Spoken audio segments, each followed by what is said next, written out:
Oh, what a great conversation with Dr. Moss. He is amazing. So, I cannot wait for you to really take a listen. If you are somebody who just hasn't really been able to connect with yourself and you're struggling with the mental health thing, but you don't know why and you don't feel authentic and this is the episode for you because he is so good and he really just helps you really start to think about communication and that being the foundation of love and finding your true voice.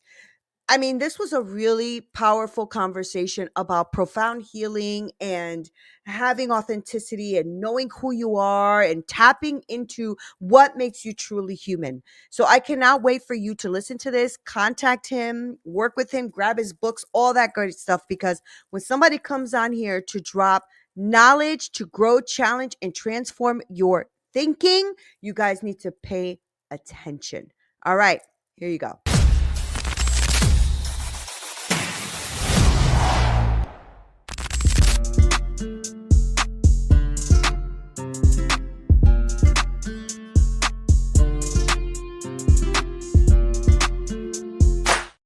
What's up, party people? This is Nina Perez, and this is Straight Talk, No Sugar Added. And you know, I go around this amazing planet finding the best humans I can find to come on here to grow, challenge, and transform your thinking.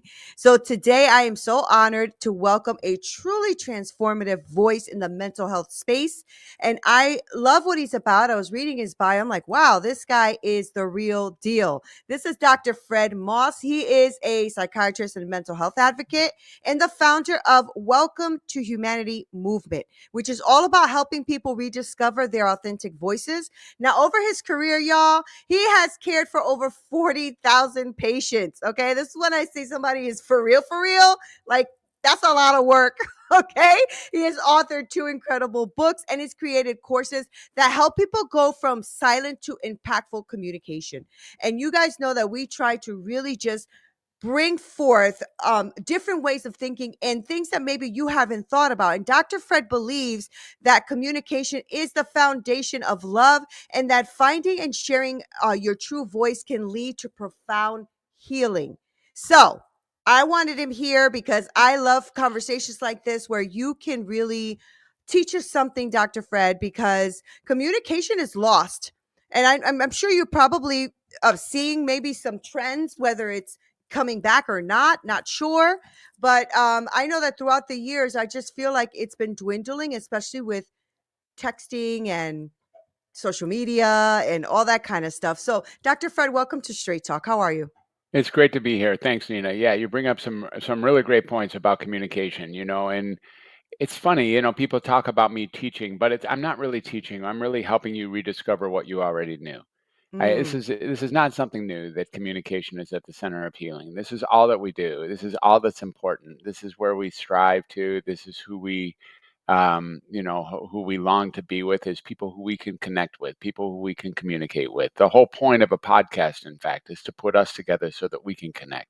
And then the whole point of us connecting is that maybe our connection will connect with other people. In the right. end, the whole thing is about connection. So it's not like I made something up and I'm teaching something new to people. I'm just going really back to the truth. This is something we knew when we were children. I mean, something we knew when we arrived here. It was very important for us to be, social animals, as they say, or they actually, put ourselves in position where we could find people who understood us or who resonated with us or, in the general, who connected to us. And as a psychiatrist, it's not that also is not anything new. I mean, ultimately, what we're talking about, and people come to a psychiatrist, they usually come because they know something is wrong with them. It's Mm-hmm. funny with psychiatry, different than other fields. If you tell somebody they're okay, they actually get angry. It's really funny. And as far as most medical fields, if an oncologist or radiologist or even a regular family practice physician tells you you're okay, you're like, cool. If a psychiatrist tells you're okay, you're like, I'm going next door to find me a real doc who can tell me what's wrong with me. And, we're all very certain that there's something wrong with us because we have the audacity to compare our insides with everybody's outsides. Yeah, yeah. Now, what happened is Early on in my life, I was a healer. Early on, I was called on. I mean, maybe you could say even for the first minute I arrived. I had two brothers, 10 and 14 years older than me, and I had my parents. And from what I understand, there was a fair amount of chaos, disarray, and conflict going on in my home when I arrived. And that I was called on to really be the bundle of joy that brought love and connection back to my family. And apparently, I did a really good job with that for a couple It's years. I'm great. not sure that it's been consistent for 66 years, but I was with my brother and sister yesterday. We had a great time over the holiday. And my sister's younger than me. This is my brother, 10 years older than me, that I was with. And we had a wonderful time. But it's been a long ride. We've had to Mm, do the whole life thing and had our dips and turns. But ultimately, what my goal was, and where I was most enchanted, was in the world of communication. I literally remember being in my playpen and watching my brothers and my parents talk to each other, and knowing and hoping that one day I would become a communicator as well. And they taught me how to be pretty precocious. They taught me how to read, or how to write, how to do simple math. Excuse me. Um, they taught me like different things that different kindergartens probably didn't know.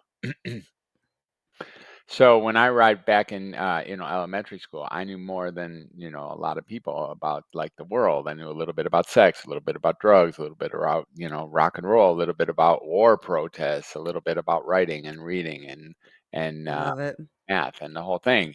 And so I was like the smartest kid in class. It wasn't because I was smart; it was because I was given all the hints before I even Mm, arrived. mm. And I was a talker. I was like, there is no, I was like that kid who like talked way too much because I was bored. And then, I knew so much as compared to my rest of the, my peers in my age group.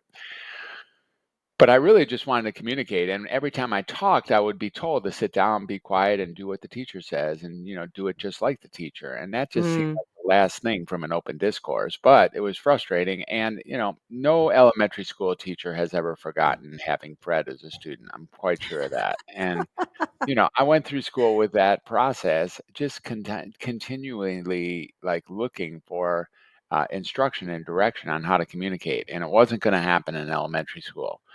So I figured, well, maybe junior high. And of course, it got a little worse in junior high where you really got to sit down and be quiet. And then the same thing happened in high school. It got a little worse. The clamps got tighter. And, Mm. I was just like in school, the object was to sit there and just watch and listen and then mimic and, mock whatever's going on up there. And the closer I could do it, they'd allow me to pass with a high grade. So I went through that nonsense for a while, still looking for, as we all did, like still I love looking it. for where are we going to communicate? Where are we going to learn? And, maybe it's a college after all. That's where the protests were happening. There must be people communicating there.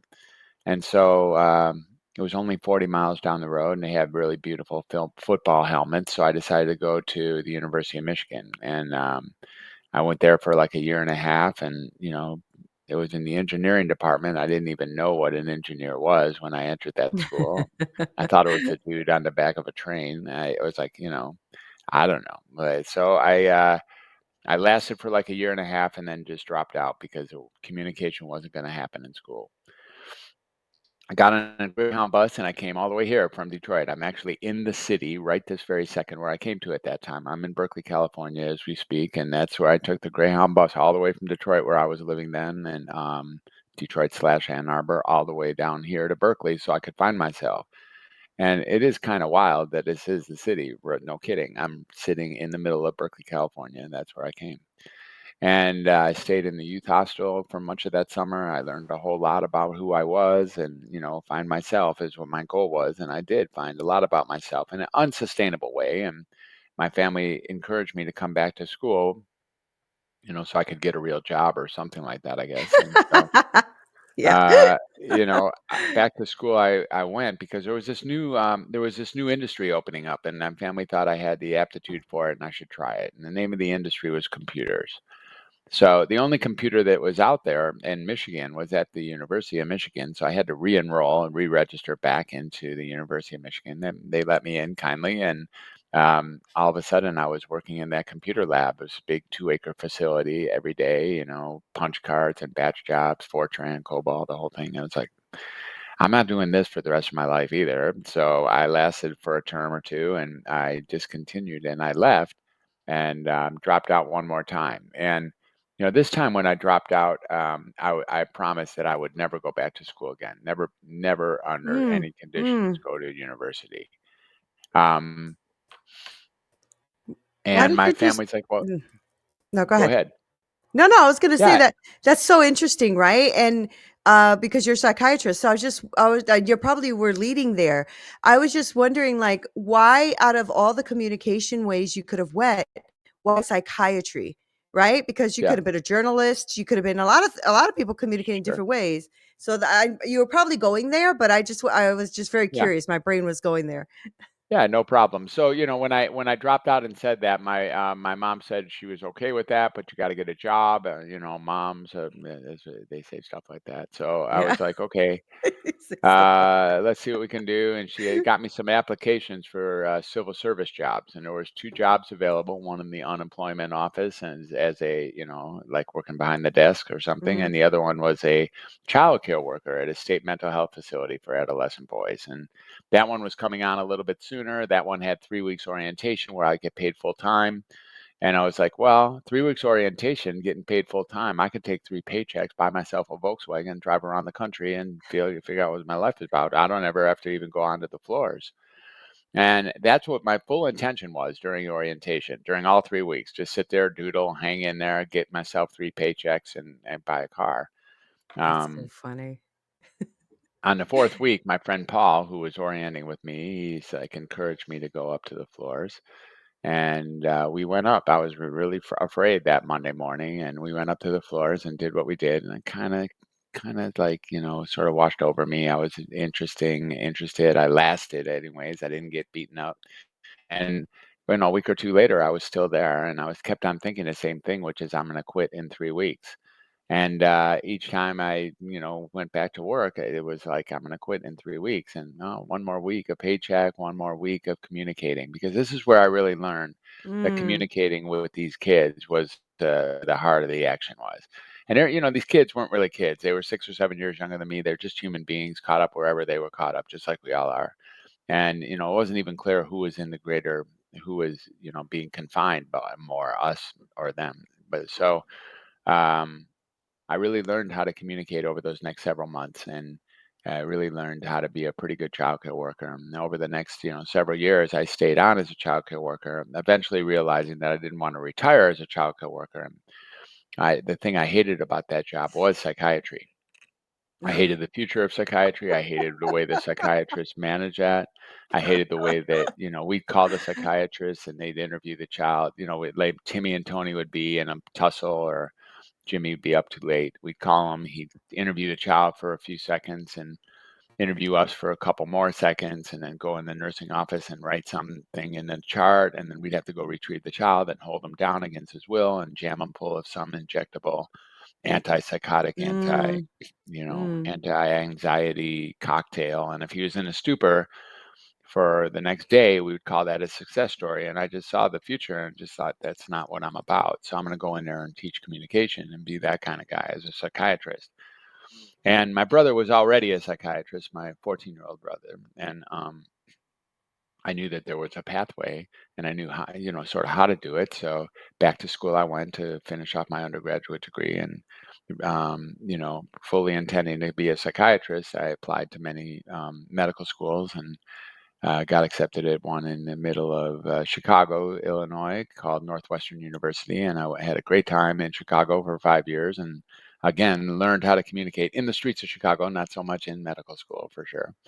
I love Chicago, so shout out to Chicago. And then before too long, I was a child and adolescent psychiatrist, and I'd gone through the fellowship and everything, and here I was, and get spat out as one, and life had changed already, and psychiatry had become a diagnosing, medicating Mm, field already, and it was the last thing that I wanted to do, as you can imagine, was to diagnose. right. But that's what I was there to do, is typecast. So I soul sacrifice and heartache every day as I did stuff that I didn't think was right. And I did it because 13 years sunken costs and time to, step up and weasel my way into bringing communication into a field that should be all about communication. Right. But I did Right. everything I could to be a communicator. With all my patients, I saw patients from all walks of life, all ages, all modalities. I worked in every single modality known to Western medicine, psychiatry. That's how I get so many patients. And I was really looking around for the job that worked for me. That's why I have such vast experiences. You could say I stopped in, checked it out, and left, and I did that so many times, so many, hundreds of times, literally hundreds of times. And um, ultimately, I was just hanging on to where can communication fit in here. Mm, And in 2006, I finally had enough of that lifestyle. The heartache and soul sacrifice was a little too much. So I started doing something which was thought to be pretty radical, but I didn't think so at the time. And that is, you know, um, I started taking people off of medication. yeah, I was gonna Actually, ask you about that. Mhm. yeah, I started doing Mhm. that in 2006, and it was wonderful. It was like I really learned at that time that people not only got better when I took them off medicine, but they got way better, and usually their diagnosis totally disappeared, which suggested to Wow. me that the medicines Wow. were actually causing the symptoms they're marketed to treat. And Mhm. I saw that over and over again and really learned it firsthand. So it was like, well, I should tell everybody this, scream from the mountaintops. And um, that, I realized fairly soon that being violent about these kind of things doesn't really work. So I had to learn how to calm it down. Like, what am I really going to do? And over the next several years, that's when I started traveling around the country. I kind of let my practice close because I took so many people off medicine. They got better and they didn't need psychiatry anymore. I freaking love that. I It's love really, that so much. I really love true. that. Really true. And, instead, I I started love doing it. some traveling work and seeing how psychiatry is delivered around the country. And it's delivered, very same, by the way. It's uniform in every state. Yeah. And so this idea of having Jimmy, on the ground with injecting him in the morning with some sort of chemical restraint is still happening everywhere in all the Yeah. hospitals everywhere. Like Yeah. it's happened hundreds of times this morning for sure already. No kidding. Like it's not a rare occurrence at all. And I just didn't like that. It was barbaric. I couldn't really manage. And now I was actually being asked to write the order to make that happen, not just watch it, not just be part of it, but to be Yeah. responsible for it. I was like, wow, this Yeah. is not Talk acceptable. about going against your own, Yeah, moral exactly, standing, right? That's exactly. really tough. Your Level of journey duplicity. Yeah, your journey is quite amazing, right? So I know that it challenged you, right? This was a yeah, challenge now to go over the norms, right? Of yeah, over diagnosing, over medication, all that yeah, kind of stuff. So I'm yeah, just wondering, like, for somebody who's listening right now and is probably going or in the system going through this, right? Like, yeah, I even have family members that have been going through psychiatrists for like 20 something years and have yeah. not gotten better. That's what it's And built I'm for. like, That's yeah, the and that I'm like, that's actually built. That is the standard, and that is what it's built to do. yeah. Yeah, And I even asked the question and they kind of got mad at me, but I'm like, if you're there going 20 years and anything that you do in life, if you're doing something for 20 years and it doesn't work, don't you think it's time for a change? And that yeah, didn't go over well. But I'm yeah. wondering what advice would you give someone who is struggling, right, with that current Sure. mental health system to advocate more for their holistic care? How do they go about doing that? Well, it's really interesting. As it turns out, you don't every time you go to the doctor or take medicine, no one drags you there, more than likely, unless you're under like, Yeah. Yeah. probate. So the truth is there's nothing you really have to do. I mean, the first thing you have to just acknowledge is there might be nothing wrong with you, and that's really an Mm, important mm, piece. We're all fairly certain that there's something wrong with us because we have the audacity to compare our insides with everybody's outsides, and we think, oh yeah. mhm. But it's such a normal human trait to think something wrong with you that if you think there's something wrong with you, you're actually probably normal because that's exactly what people think is that there's some, you think there's something wrong with you. I think there's something wrong with me. That's just how Yeah. natural human conditioning goes. So if I was to give anybody any advice, it's to understand that no one is holding you down to make you keep that medicine coming, and no one is holding you down to make you even go to a psychiatrist or go to a doctor.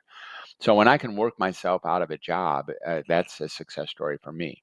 When I can get to the point where, as a psychiatrist, I can coach someone into understanding that all the discomfort and all the pain, all the misery, all the imbalance, all the unpleasantness of being human comes with being human. This is what it looks Yeah, like to be yeah. human. So Mhm. even if you're highly anxious, highly depressed, if you feel immobilized, incapacitated, if you're afraid, if you're terrified, if you're awkward, if you're late on your, late on your deadlines, if you're um, been mean to your spouse, if you're feeling uneasy or impatient, or if you're feeling confused or aimless, all these negative vibration experiences. Hello, welcome to humanity. This is what we got here. This is called life. And it really is called life. Now, you can keep doing it. You can absolutely keep doing it. If you want to hang on to your depression and call it your every moment lifestyle, that's up to you completely.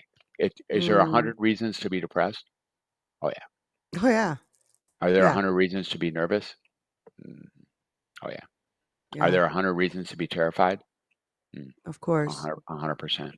Are there 100 reasons to be aimless? For sure. Confused? Absolutely. Distracted? For sure. Awkward? 100%.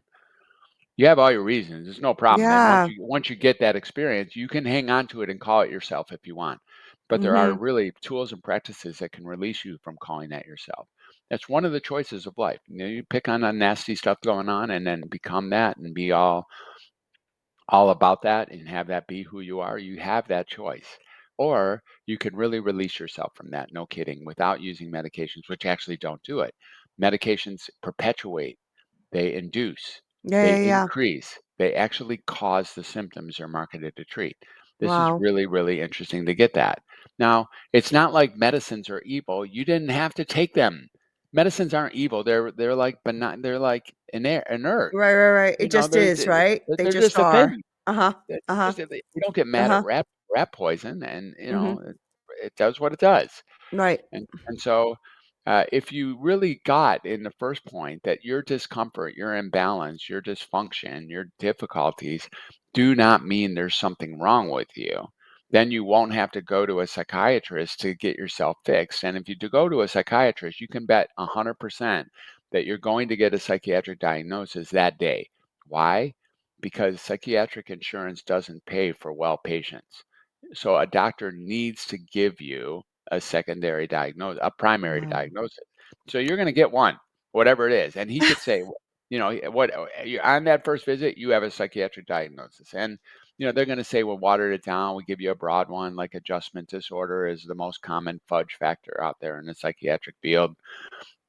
So we give you 309.28, and then we call you adjustment disorder, and maybe that won't screw up your efforts to get a job down the road, Mm, or mm, something mm, like that. mm, But it's mm. staying with you, and we get this diagnosis, we get this label, and then we get a treatment plan and a set of medications, and a therapy Wow. of some This is sort so good. that is Mhm. actually perpetuates the symptoms they're marketed to treat. That's the whole intention. So why does someone go to a psychiatrist for 20 years? Because that's exactly the way the system is built to manage Right. perpetual patience. That's all. That's how we do it. And if you Yeah. come in after you start a therapy, if you're worse, even if it's because of the therapy, that won't be diagnosed as the therapy causing that, of course, because that takes something. So instead, people will add, increase, or change your therapy or your medicine. And that's how people will do it if you come in worse.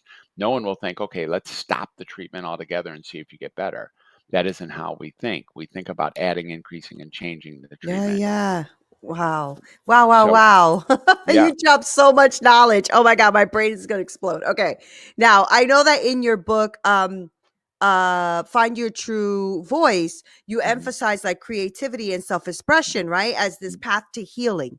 Yeah. Is that really, is that really where you're going? Like, is that what you talk about most, or is that what you're trying to Well, help the people? Because, yeah, the go the ahead. the first book was The Creative Aid: Healing Through Creativity and Self-Expression. The second book was Find Your True Voice, and they're both geared to the same thing, which is, getting to a space where you're presenting yourself as a genuine, authentic, open, honest, core, core person whose actions are consistent with their words and thoughts. And that's what that is. And using creativity in form of art, music, dancing, singing, drama, cooking, writing, gardening, it really helps us. Actually, I noticed that when we do those things, whatever symptoms we thought we had just disappear. Yeah, And then yeah. you have a choice when you're done with those things whether or not to go back to the symptoms that were there when before you started drawing, or before you started Wow. singing, or before you started gardening. And it's an actual choice to snap back. You can snap back, and you may even get the urge to snap back, but you absolutely don't have to. That was what that book talks about. Find Your True Voice is about moving the things out of the way that were in the way of you being your honest to goodness, authentic self. We have learned over the years, right back there from conventional education, how to be someone that we're not in order to protect the person that we are. And we don't have to keep doing that. It's a big lie, actually. And we know we're lying, and we know we're not being the person we know ourselves to be. And, it's even reaches a point that some of us actually say things that even we don't believe. That is so absurd. That is so ludicrous, so preposterous, so human. That is just so human. And can we rid ourselves of that habit so that we can actually be authentic with the people that matter to us, and then have that stretch out to be authentic with everyone? Wow. Because if we can be authentic, then we have a capacity to create authenticity for others. And we have the capacity to listen to people that are, diametrically opposed to us in very important issues. For instance, like, I don't know, let's say elections, or let's say vaccines, or let's say, there are places where diametric opposition does possibly exist, divisive issues that are set up to split us. And Hmm. we don't have to do that if we're authentic. Have you noticed you can actually listen to somebody who's got a differing opinion as long as they're coming from an authentic standpoint? Yep. Yep. That's can actually tolerate and maybe even be curious about what they're Hmm. saying, even if they Hmm. disagree 100% with what you have to say. So authenticity is So way more true. powerful than acceptance and agreement. So How do we get to the point of authenticity though, Dr. Fred? Like, I yeah, think that's the challenge, right? Like, how do we show up authentically? Because yeah, I think one of the things that happens to us as humans is we also worry about the judgment that'll come, the yeah, shutting down that'll come, the sure, cancellations that'll come, whatever. exactly, So, what's exactly. like the first step to get to that authentic place? Courage, you just start doing it. You start taking, what you're missing. You know I it. Well, love this. I when love you're this. saying stuff that Yeah. you don't. You know when you're saying stuff that you don't really believe. You know Yeah. when you're not talking and you should. You know when you're talking and you shouldn't. You know when you're saying something just to stay in a group or be afraid to be thrown off the island. You know all that, and it's a matter of having courage, taking incremental steps initially with the people in your inner circle, and Mm. actually saying things you haven't said before that are consistent with who you really are, and being different than you've been, and so that it's consistent with who you really are, and it's all in practice. Henry David Thoreau, he said, um, the mass of men go through life in quiet desperation and go to their graves with their songs still in them. And I think that's like the most tragic thing that Wow. a human can do, is to live a life and have nobody ever know them. And it's an object of, true voice. Mm. No one will know you. No one will hear you if you don't use your voice, and no one will know you if you don't use your true voice. So, that's really what's here to do. And it just listening to your story from the beginning as well, it seems like that was always innate in you as well, right? Like you were always thinking about how you're going to communicate. You Exactly. went to college, but then didn't feel like it. You didn't feel like going Yeah. back, but you did. Like you seem like you are always paving your own road, Dr. Fred, right? So, um, I'm just wondering for people who are deeply in this place of people pleasing and not being or being too afraid to say what they speak. I mean, this you touched a little bit on things that cause to divide us, right? Like the political landscape, all that kind of stuff that happened. I mean, I've lost friends because I just saw things a little bit differently, right? And I'm just like, I was like, Yeah. maybe I shouldn't say that. Maybe I should just be careful. Maybe blah, blah, blah, blah, blah. And I'm like, but wait, if I can't show up like me, then what's the point? I don't really want Exactly. to do that. Exactly. So yeah. So, Yeah. okay, so I know we gotta start wrapping up, and I want to keep you forever because your freaking brain is amazing, and I love your authenticity.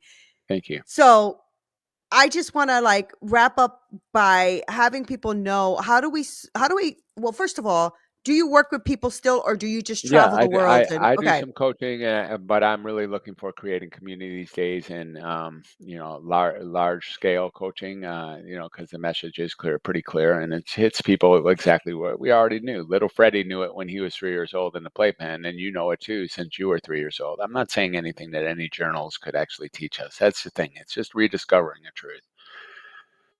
I'd be glad to stay on. I do have to go, and it's yeah, important yeah, that, it's fine. the way to get a hold of me is, Dr. Fred, drfred360.com. You can see all my podcasts. You can see all there's a number of freebies there, and you can see where some keynote speaking I've done. You can get access to my books. You can create a discovery call. Good. There's a lot of cool things there. And then welcome to humanity.net is the broader site, the broader website. And then I chill around on the platforms every so often. I still hang out on Facebook. I'm like feel guilty about that. I hate that place, but I do hang out a little bit in Facebook. Man, That's I like funny. LinkedIn. I like LinkedIn enough so you can find me there as well. And we post here Awesome. and there every day, and I'm very eager to assist people and to do so on a large scale. Yeah. I Yeah. mean, listen, you're a cool dude. You're a Thank you. cool dude. I really Thank you. like you. I I like what appreciate you're it. about. I really, Thank you. really do. Thank you I for being here and thank you for sharing with Straight Talkers. You are I a appreciate it. blessing. I Thank you. appreciate it. Thank you, Nina. All right. All All right, right. guys. I'm going to make sure to put all of Dr. Fred's things below so that you don't miss a freaking thing. I really am honored that he came on here. So I'm going to go ahead and wrap this up and I want you to follow him. So I'm going to make sure I list everything below. Grab his book, get into his community, contact him, all of that great stuff. He is authentic for sure. I love you guys so much. This is Nina Perez, Straight Talk, no sugar added. Until next time.